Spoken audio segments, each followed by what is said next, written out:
لما توفي النبي عليه الصلاة والسلام، وهذا قد نذكر به على هامش هذا المعنى. لما توفي النبي قال وقد رفع سيفه وقال: من قال أن محمدا قد مات ضربت عنقه.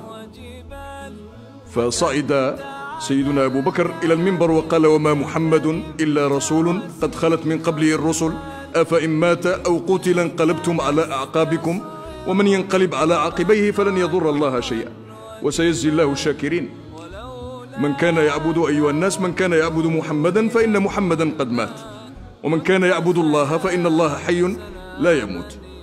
فسيدنا عمر قال: كأنني ما قرأت هذه الآية وما محمد إلا رسول قد خلت من قبله الرسل أفإن مات أو قتل إلا هذه المرة، وهو يحفظها ولكنه لم يستحضرها، لم يستحضر المعنى في ذلك الموقف الكبير، لكنه دخل وقد استرجع، دخل على الجثمان المسجى، جثمان النبي عليه الصلاة والسلام في الحجرة الشريفة، دخل عليه وقال: ليس البكاء وإن أطيل بمقنعي، الخطب أعظم قيمة من أدمعي، تالله ما جار الزمان ولا اعتدى بأجل من ذاك المصاب وأوجع، فقد النبي فأظلمت كل الدنا، والحزن حل بكل قلب موجع، ما زال بالقرآن فينا هاديا يهدي الأنام بنوره المتشعشع.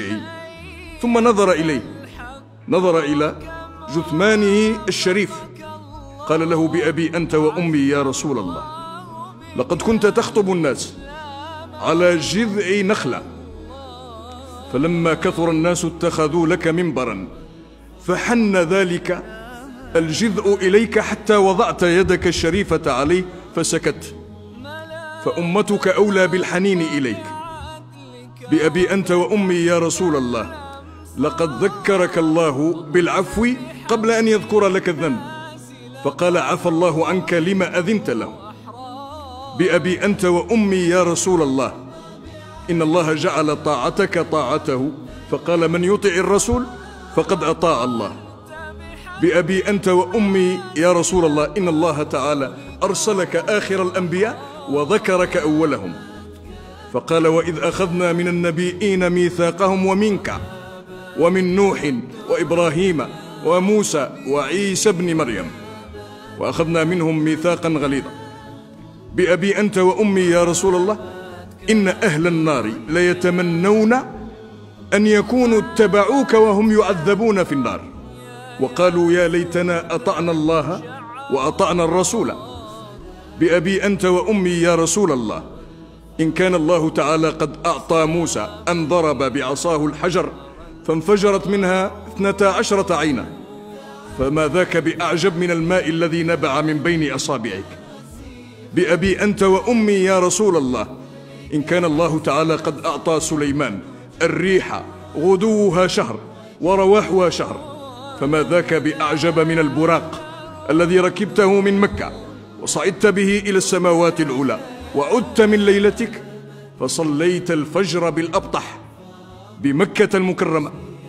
بأبي أنت وأمي يا رسول الله، إن كان الله تعالى قد أعطى عيسى إحياء الموتى، فما ذاك بأعجب من الشاة المسمومة التي وضعت بين يديك، ووضعتها يهودية أرادت أن تسممك، فقالت لك لا تأكلني فإنني مسمومة. بأبي أنت وأمي يا رسول الله، لقد دعا نوح على قومه فقال: رب لا تذر على الأرض من الكافرين ديارا، وأنت قد ضربت وأخرجت وأوذيت وشج وجهك وكسرت رباعيتك، ولم تزد على أن قلت اللهم اهد قومي فإنهم لا يعلمون، ولو دعوت علينا لهلكنا. بأبي أنت وأمي يا رسول الله، لقد تبعك على قصر عمرك وقلة دعوتك ما لم يتبع نوحا على طول عمره وطول دعوته، فآمن معك كثير وما آمن معه إلا قليل.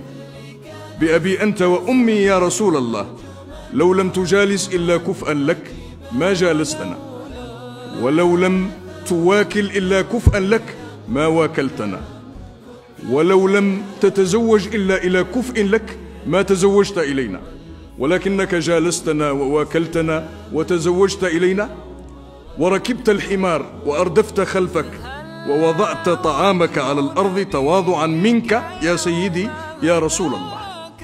هذا هو سيدنا عمر الذي كان ينظر إلى النبي عليه الصلاة والسلام على أنه قدوة.